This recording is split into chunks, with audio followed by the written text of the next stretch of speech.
Brutally Honest presents Best Coffee, Rock Hill, South Carolina. Hey guys, I am actually on my way to our very next stop, which is Knowledge Perk here in Rock Hill, and it is beautiful.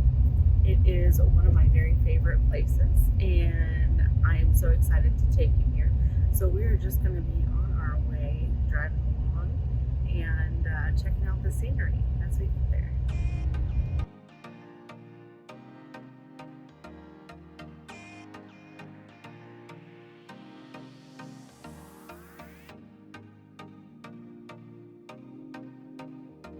All right, y'all, we are going in to Knowledge Perk.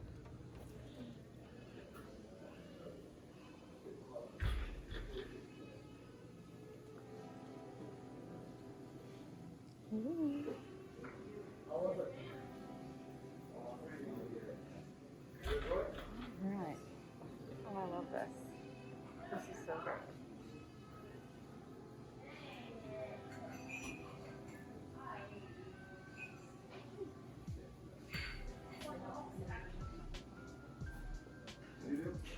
So I'm pretty excited about this. It makes me real happy.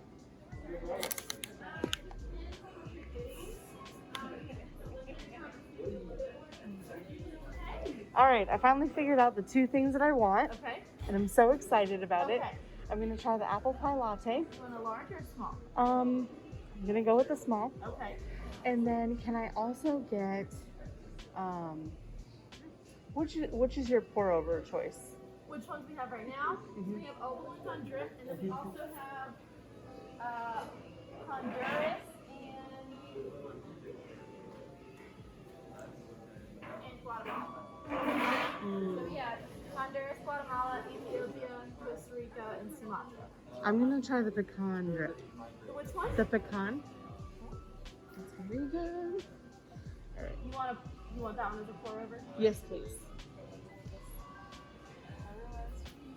So you said you wanted the Honduras one? The pecan one? So which one is that? You said there was one over there. It was one right before the Guatemalan. The Guatemala, Ethiopia, or the Honduras? Ethiopia. Ethiopia, yes ma'am. Thank you so much. Of course. Anything else? Just those two? Yes. You got it. $8.74.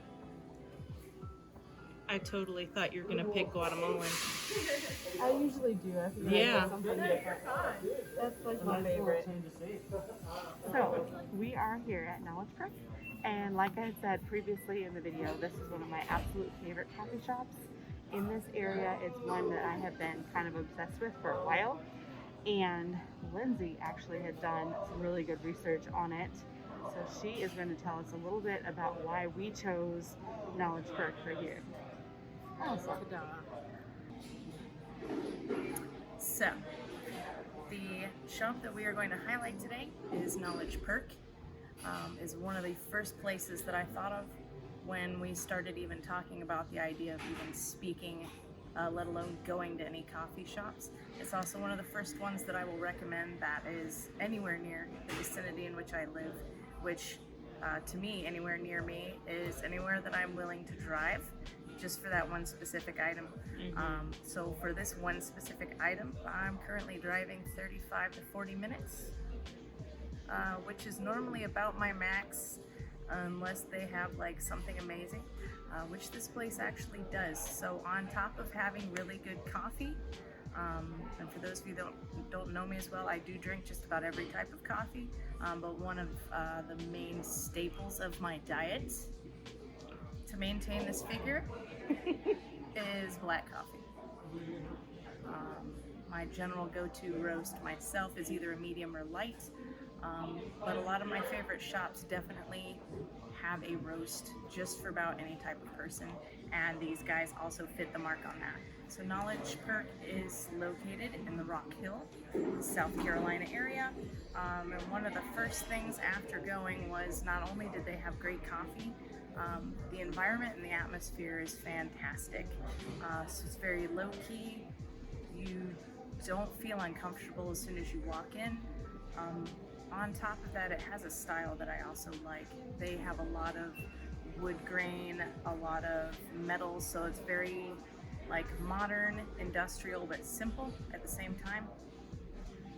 But there's enough parts of it that are items that withstand the test of times. So it's a style that can be maintained, and it has a longevity built into it. So I tend to not stare at people as much. So if I have other things to look at, like a Sputnik type light fixture, I'm generally a more happy camper.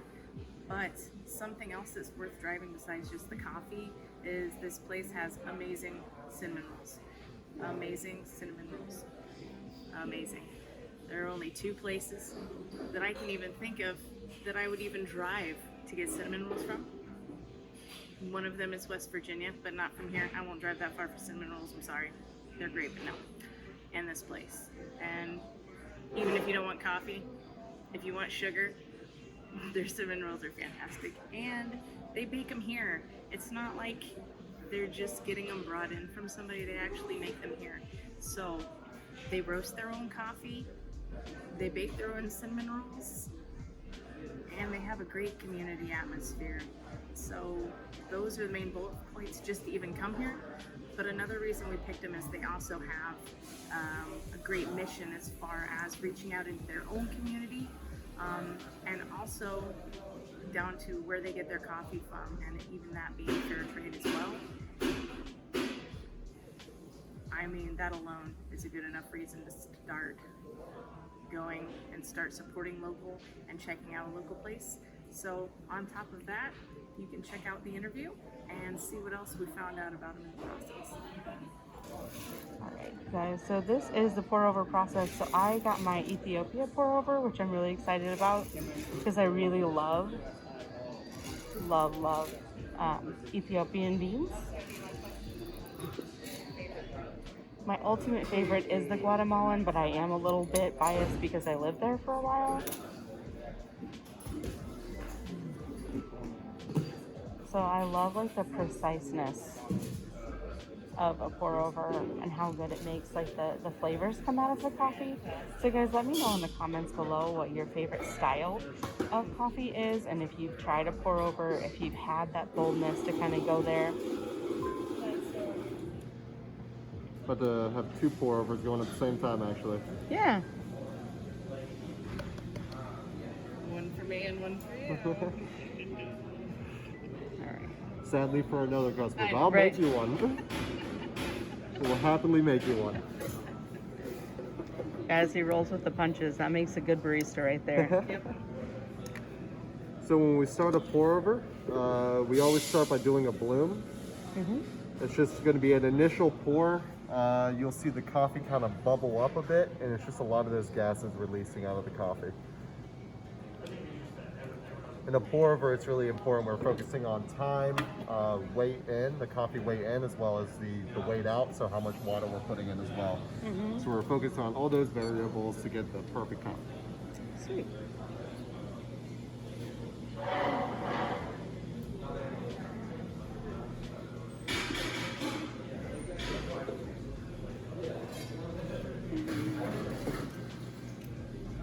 You just kind of watch it drip down.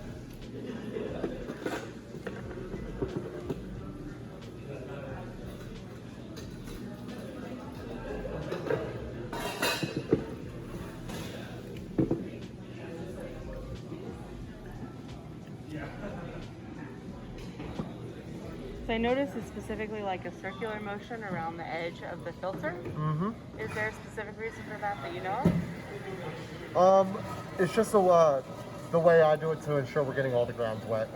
We're trying to ensure we're getting an even extraction from all the grounds, not hitting certain grounds more than others. To make sure we're getting even extraction through the brew process. I actually got to go grab some more water. Sweet. So you get to watch this lovely thing drip. This is the coolest thing. It's almost as cool as a waterfall, but not quite as cool as one.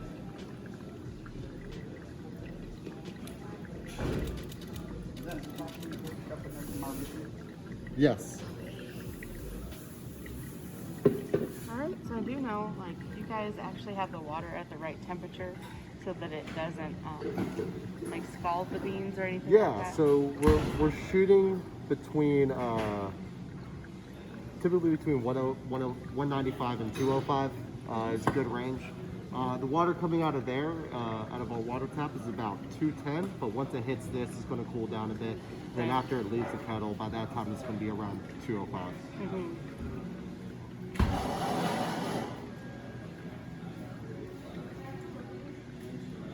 Yes, it's like a perfect science. I do think it's one of the most fun. Yeah.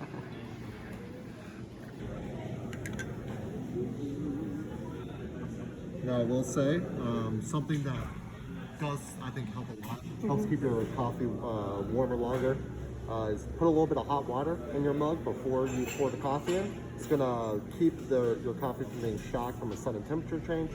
Also just keep your coffee hot a little bit longer. Nice.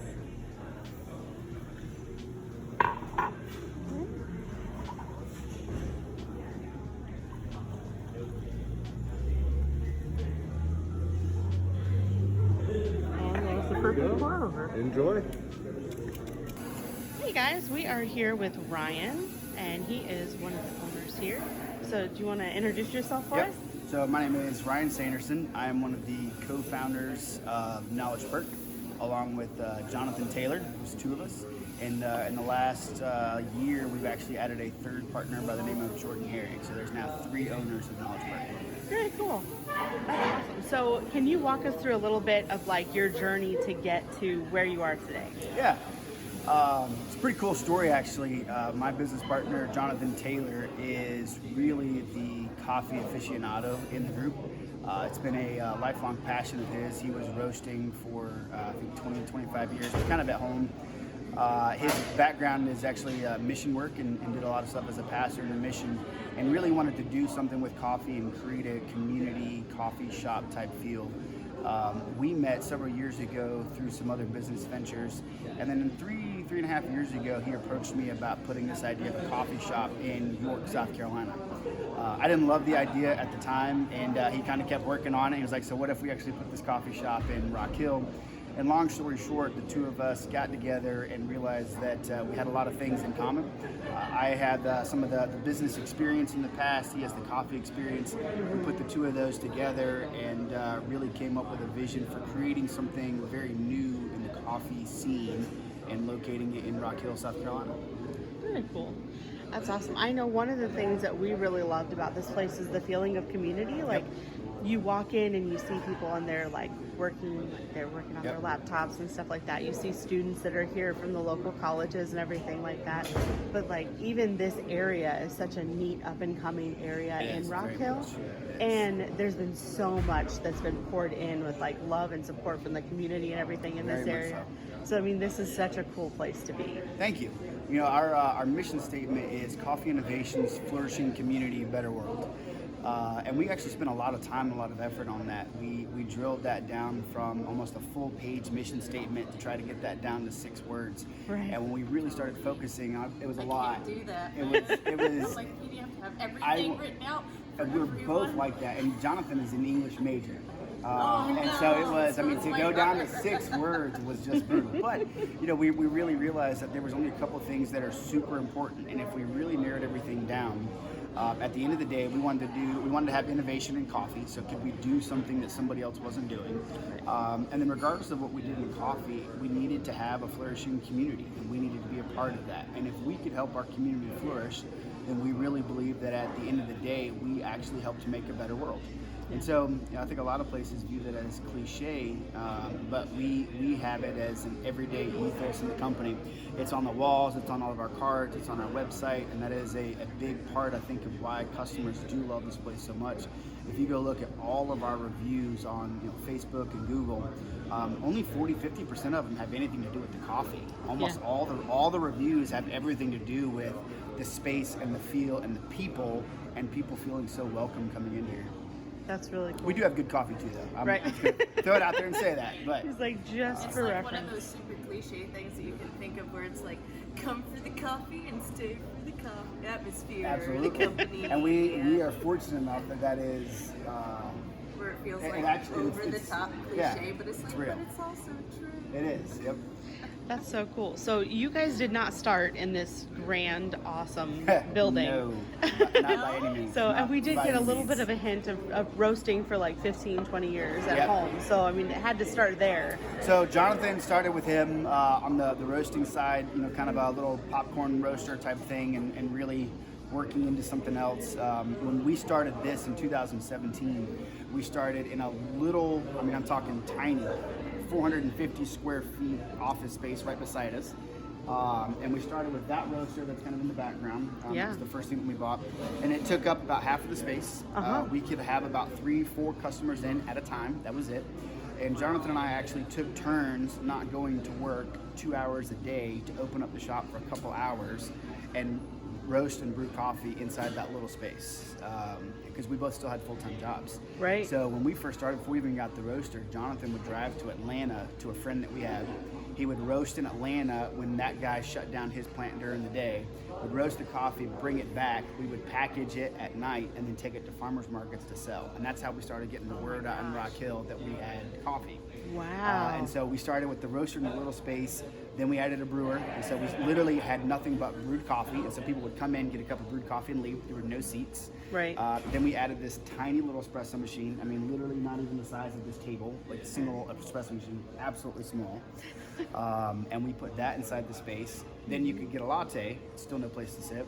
And the whole time we were working towards this. So it took us about somewhere between 12 to 18 months of building a brand, getting out to all the farmers markets, to local events and different things like that, until eventually we were able to open what we wanted to open all along, which was this, as you said, grand space.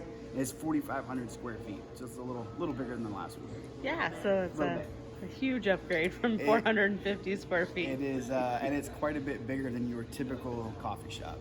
And we were actually looking for another 2,000 square feet bigger than this. We figured we would fill it up, and COVID has created exceptions, but for the most part, we realized we actually really did need 2,000 feet more space. So we're looking at multiple locations right now. We bought a school bus. We completely upfitted a school bus. That is coming out in the next week or two. We're super excited about that. That's so exciting. The community has rallied around, I think, the brand pretty well, and I think it's because we're very sincere on what we're about and what we're going after. I think that's very true. Definitely started small. Yeah. Do Super not small. despise small beginnings. Nope. It goes so far. I literally remember we were only open, I think, like 3 days a week to start with, and it was only open 3 or 4 hours at a time, and we would take turns working that so the other person could still go to work. Yeah. Our jobs didn't know that we had this at the same time. Of course. Right. So, And good times. You know. Good times. You build where you can under the radar. Stop right there, and you go with this. Nope. I'm leaving you to go do some other work that I actually love. So, it's good times though. But here we are. So we'll see what happens next. Right, that's awesome. So one of the things that you guys offer that is so cool is some coffee tours, and we're going to get to that here towards the end of the video. Yep. But we had a few questions for you first, if that's okay. Totally fine. Sweet. All the questions. All the questions. All the questions.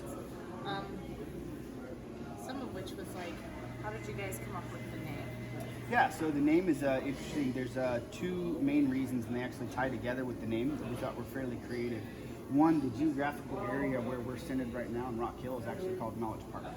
So there's about a 1 mile radius of Rock Hill that's been part of an initiative with the city, and this is Knowledge Park, Rock Hill. And so because we were going to be there, we thought that was pretty cool, but also because the main mission of what we're doing inside the cafe is coffee education. And so that kind of play on words with Perk and knowledge, as well as the geographical location. There may or may not be a Friends reference there with Central Perk instead of Knowledge Perk. So I got it. Kind of got all of those tied in into one name that we felt at the same time, while it's clever and it's funny and it is also geographical, it also is a good solid name for what we want to do. Right. So What's the that's story name. behind it? So the story behind the goat is actually pretty cool as well.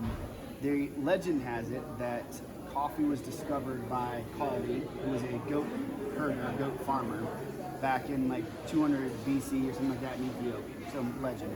And what he noticed was that his goats, his older goats, were eating these cherries off of these trees, these shrubs, and were dancing and prancing and had all this energy. He couldn't figure out why. So he actually ate some of the cherries himself, got a burst of energy, which we now know today is caffeine. And so he took those cherries and was able to turn them into a stew, and eventually that became the beverage known as coffee. So because we are education, what we wanted to do is we wanted to have some kind of subtle way to take people all the way back to the very beginning of coffee history, and then we will educate you kind of up to where we're at with today's standards, and again, getting customers very involved in the process. So we thought by having the goat, if people asked us, it's not very clear what it is. So a lot of times people will ask us, what is that? Is it a rooster? Is it a chicken? Is it a Viking ship? We've heard all of those. Really? Viking Yeah, I guess I can see the Viking ship Yep, now. we've heard all of those. You'd think the head would be the other way, You'd so think, it looks but- like the front of a ship. That way, we tell people that we've actually introduced you to the very beginning history of coffee, and we take it all the way back. And we wanted to make sure that we did not have anything that was obviously coffee.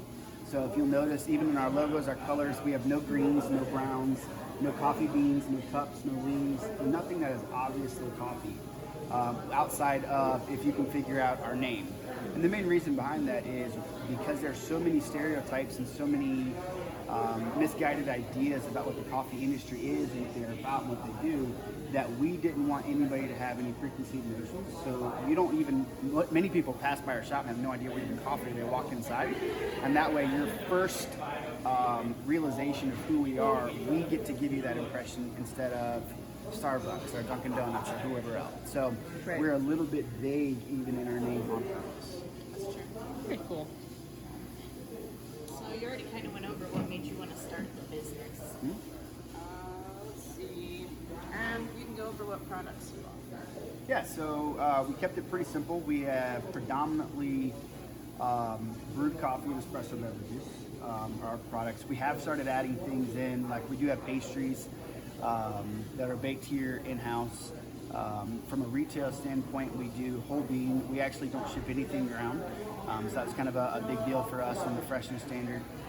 So whole bean. We do have K-Cups for the time being. We have a 100% recyclable K-Cup. We have a machine that lets us do about 1,200 K-Cups an hour. But we're trying to decide if we're actually even going to keep the K-Cups or not. Yeah. We're looking at going more towards a tea bag steep. And so, yeah, and then there's no plastic. It's a little bit different process, but it'll let you have a really nice, almost French press style cup of coffee without the mess, without the French press, without the timer, and not have to use a K-Cup machine, so just a hot water kettle. So we're working towards that, and if we do that, that might replace K-Cups. And then we do have some apparel, some retail items like mugs, hats, that kind of stuff. I think we're working towards almost a whole apparel line, and so we'll actually have some knowledge per year, and we're going to keep doing releases twice a year that are specific to whatever project we were getting ready to launch. So like this year for Christmas, we're actually going to have some sweatshirts and hoodies and stuff come out that have like our new bus on them. That's because we're launching the bus part of the business. So some cool stuff that's going to be coming out. That makes it like limited. Yeah, that's right. So once that one's gone, it's kind of gone type thing. So we're getting there. Yeah. It's pretty awesome. And you already told me what your favorite kind of coffee is, but I actually don't know anything about it. Yeah. So I've gotten to where, as we do more and more with coffee, because I was not a coffee snob to start with. I'm more of a business, finance kind of guy. And as we've done more and more with coffee, my favorite has really landed on Chemex. So very, very similar to a pour over, but there's a little bit more volume in it.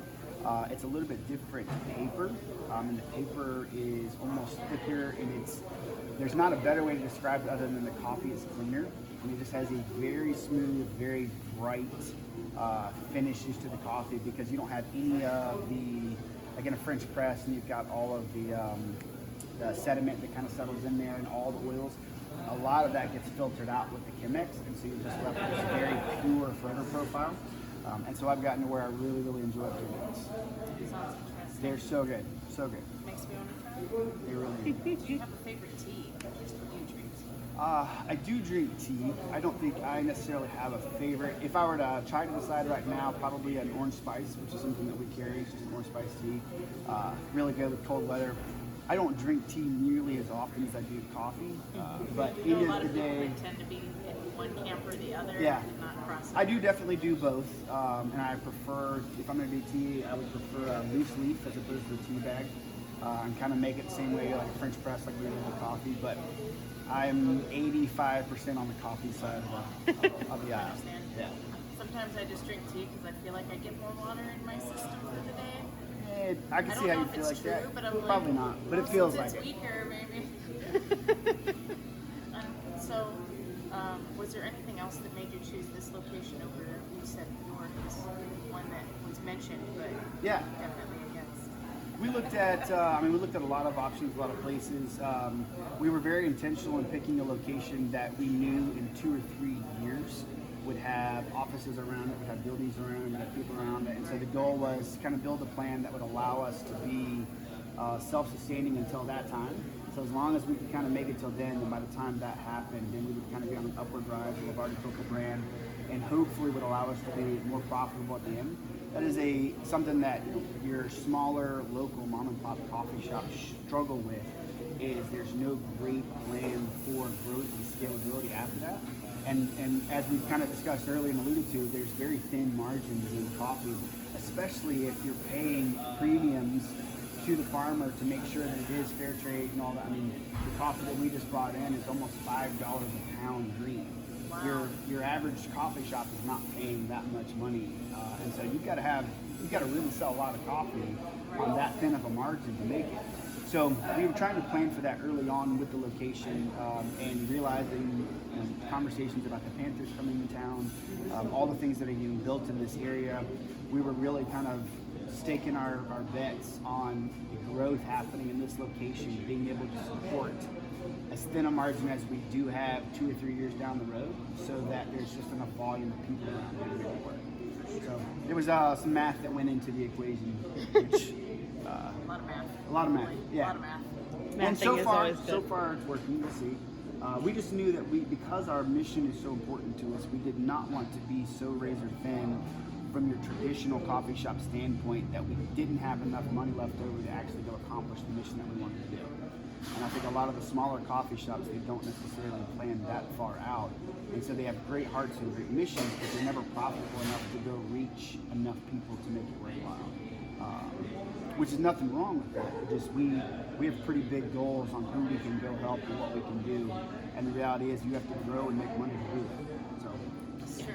we're trying to plan for So it. true. We'll see if it works. I don't And I know. never even knew how close the margin is on Okay. buying stuff because most people think retail. Yep. Well, if you're going to another country, you're probably also obviously paying like pennies Right. on the margins and Yep. everything else, and most people don't think about not only the cost of even just getting like the product like raw as it is, it's also getting the equipment and having the people to do that. If it's not you putting in 14 hours plus a day, 7 days Well, a and week, everything in the then- coffee world is incredibly expensive. I mean, you look at from what we got here, there's $250,000 of equipment inside the building. Right. Just coffee equipment, not counting again, what we have to do to the space. And then we look at community and flourishing community. It's not just what you do inside the community, but it's also how you interact with your employees who are part of the community. Right. And so we try pretty hard to pay a livable wage, which in Rock Hill is $14 an hour. So we have a certain amount of money that we pay, plus they get tips, and then we do things like, even as small a company as we are, we offer a 401k match. We pay for their chiropractor, we pay for their gym. All of our employees earn 1 hour of vacation for every 10 hours they work. It means if you work 40 hours a week, you make 6 weeks of vacation a year. So again, those are all things that are not your typical small-time coffee shop. Right, that's like military. It is. That's It's very- basically about the vacation ratio Yeah. we had when we were in the military. So it's very, very forward-thinking, very aggressive from that kind of standpoint. And again, it's part of our philosophy of taking care of the community, which is where our employees are from. So there's more to it than just slinging coffee. Right. And I know you've already pointed out a ton of things, but is there anything else you can think of that makes you stand out versus other coffee shops? I've already heard you pinpoint a lot of them. Yeah, I didn't know if you had any others. I would say, you know, the biggest thing from a localized standpoint right now is our attention to the community and what we try to do there. From a long-term planning standpoint and the growth of what we're doing, that the coffee innovation, so the first part of our mission statement, is going to be the way that we're interacting with customers and education. So we have a lot of classes in here that we bring customers in. We are one of the only coffee companies I can find, not just in the US, but in the world, that has Dietrich IR1 roasters that are available for customers to roast on. And so we've actually created a class where customers can get certified, and once you're certified, then you can come in and use our roasters for free anytime you want. That is just does not happen out there. And what we've realized is the coffee industry is very much in favor of the industry and not the customer. And so anything that happens from a coffee education standpoint is almost always educating the coffee expert already. So it's roasting classes for roasters, it's barista classes for baristas. Well, that's a really small margin of opportunity when you realize there's 7.5 billion people who are coffee drinkers who are not coffee experts. So why are we not focusing on education for them? So that's going to be the innovation piece of where we're really coming in, is putting the education in the hands of all the customers and not just the baristas and the people from the coffee industry. Eventually, the room that we have up here is actually going to be a virtual reality theater where we can put customers on a farm, and so you can actually go tour the space. We've already started shooting some VR footage. So when you come into our place in the future, you'll be able to tour a farm with 5 or 6 of your friends virtually, meet the farmer, virtually pick cherries, walk from there into our lab, and then actually taste the exact coffee that you just virtually picked. Walk outside of the lab, go to the roasters, roast your own coffee from the farm that you just visited, and then you can actually walk out with a pound of coffee that you roasted from beginning to end. So you as a consumer have done everything from go to the farm, to import it, to test it, to roast it, to bag it, and walk out with it all yourself. That is so cool. So awesome. It's a pretty cool journey. Yeah, because I know, especially like with reaching your audience and reaching customers, not as many people think of like the different aspects where people initially invest in someone. Yep.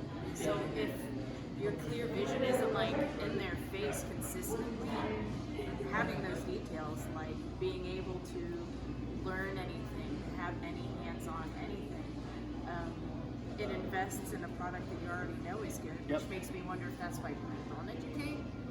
Possibly. Just saying. Yeah. But also it invests in that aspect of your life that you already know that they have a part of. Yep. So they're further invested in that, but it also invests for the neighbor. I think that's pretty awesome. That's good. Thank you. Do you have a favorite mission that you support? I don't know that I would say we have specifically a favorite, because we support quite a lot in the area. We've done a lot of stuff with Pilgrim's Inn, Adult Enrichment Centers, the High Five Club. They've got a new Montessori program. We've done stuff with Pathways. We've done stuff with several local church organizations. I would say the one that's probably the closest to my heart personally is going to be Adult Enrichment Centers.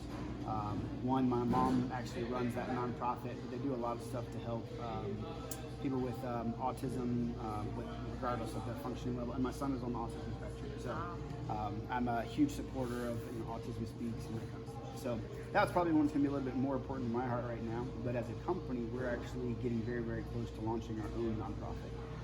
And so as that happens, that will probably take the #1 role for the company, is supporting our own nonprofit. And what's your best seller? Our best seller is IPO. What would you recommend? IPO is our #1 bestseller. It was all of our whole bean blends have entrepreneurial themed names to them, kind of paying homage to how we got started. And so we have burn rate, decelerate, accelerate, disrupt, IPO, and so these are all kind of catchphrases in finance or entrepreneurship. And so the very first product that we ever did is our initial product offering instead of our initial public offering. And A, it was the first one that we ever did, and B, for whatever reason, Jonathan just hit that one out of the park as a blend that kind of crosses aisles, whether you like a dark roast or a light roast, medium or bold, it kind of hits all of them. Nice. And so it is easily our #1 bestseller. Only other thing I can think of is, do you have a great story about a customer or employee that you'd like to share? I have quite a few. I'm trying to think of Wow, there's several there. I think so. I have a specific story, but the specific story kind of gives a really good idea as to the culture that we have here, both from a customer standpoint and also from the employee standpoint. We had when we first opened this space, this would have been probably November of last year. We had a young lady that came in. I'm not entirely sure if she was homeless, if she was just down on her luck, but she was not in the best of conditions, mentally and even physically when she came in. And she was looking for something to eat. So she came in, she asked for a cup of water. We had a young barista up front who saw her, gave her a cup of water, and then noticed that she didn't seem to be 100% okay. Rather than the lady even leaving or even coming back and ask for something else, the employee went out of her way to give her the cup of water and then ask if she wanted something else, and then waited until some people weren't watching, went and got a couple pastries, gave her the pastries, right? Now, we didn't tell her to do anything, we didn't say anything. A customer saw it, and then when the employee came back, she made sure that the lady who had come in the door was taken care of and she was fine. And then when she came back, she actually rung up those items and paid for them herself. So the employee went out of her way to make sure the customer was taken care of. She wrote a note on her cup that just said, hey, hope you're doing well today, hope things look up for you, whatever. And it was a customer that noticed that the employee did that. So the customer noticed and went out of their way to make sure they said something to us that our employee had taken care of this person that walked in. Because the employee was never going to say anything. They just knew that, hey, I have a responsibility to take care of somebody else. So we as a company policy don't necessarily say, just give away food to whoever comes in, but all of our employees now know that, if somebody is in distress, if somebody is obviously hungry or they don't have cash or something like that, we go out of our way to make sure that they get taken care of regardless. And this employee set an incredible example by not wanting the company to lose money, still wanting to take care of a customer that came in. She paid for it out of her own pocket. So it's just, and this was super early on in this space. And for all of that to have transpired, and we never actually told anybody what to do in any of that situation, I think it says a lot about the type of culture that we created, where, again, that was a flourishing community type move, that what that employee did for that customer, and then somebody else letting us know, that was a day that I think contributed towards a better world. I don't think that's cliche. Yeah. We have a lot of stories like that.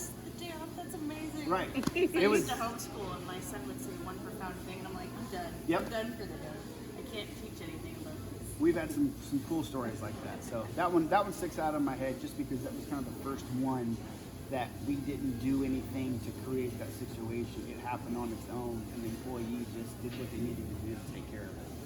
So that one kind of stands out. Well, you can have a great company policy, but having an employee that takes Right. that to heart is completely different when it comes to that thing. So and that it makes gives it all to the where you difference. don't, if you do a good job of hiring those employees, then you could probably get away without having a policy. Yeah. For sure. So It makes such a huge difference when because we've both worked with either managing or running businesses with employees and being employees, and it's amazing the difference you can tell when management or higher up are actually invested in. You can really tell if it's customer or if it's employee. Yep. And there's so few places that can manage both. Yeah. No, you can definitely tell. That's awesome. Yeah, it's cool. So Cool. Well, we're going to go ahead and transition into, you said a demonstration. Yep. Awesome. Yes. So we'll I can show you a couple things. Yeah. All right. So I'm gonna bring y'all back into the roasting area. Okay. Introduce y'all briefly to Josh. This is our master roaster now. Hey, thank We you. had Jonathan, who was my business partner, to start off with all the roasting. The company's gotten bigger as we've done more and more. We brought Josh on and a lot more of that. So Josh, please start a profile of Jordan, third owner of the new coffee, that kind of stuff. This is Dietrich. We're all roasters, but it's all cooler roaster. We can do about 25 green pounds at a time. So typically the process he's going to do, he's going to have green in it and dump, and while he's got some going in there, there's another batch roasting. So That's so depending on where he's at in it, I'll let him try to make 2 minutes and just explain what's happening here. He's got the graphs and stuff, that's our roast profile on the other side. But I just want to see the green. Where they go in green and then they come out brown.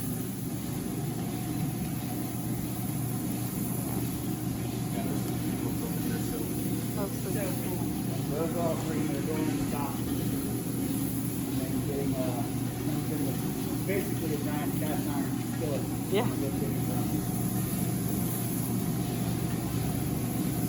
So those are cooling down right now.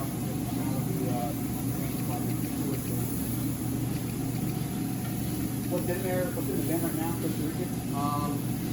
In here is Colombia, the older Colombia, and then in the drum right now is Costa Rica. And like Ryan was saying, I'm just waiting for the Colombia to cool down enough to drop it into the bin. While I'm watching the next one kind of progress here.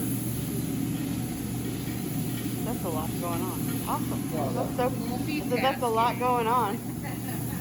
Yeah, he's pretty used to doing it right now. So there's one thing they never let me do is touch the chocolate. We don't want me to touch it.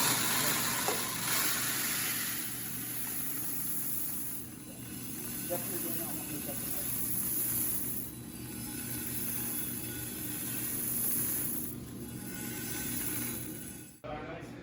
Alright guys, this is our kind of last walk around. So I'm going to just take a quick peek. See the beautiful space. I love their wood paneling. Thanks so much, guys. Thank you. Have a blessed day. Thank you, you too. All right. And guys, they have a taco truck outside. That's so exciting. All right. So, gonna give you the full ambiance. We have outdoor seating.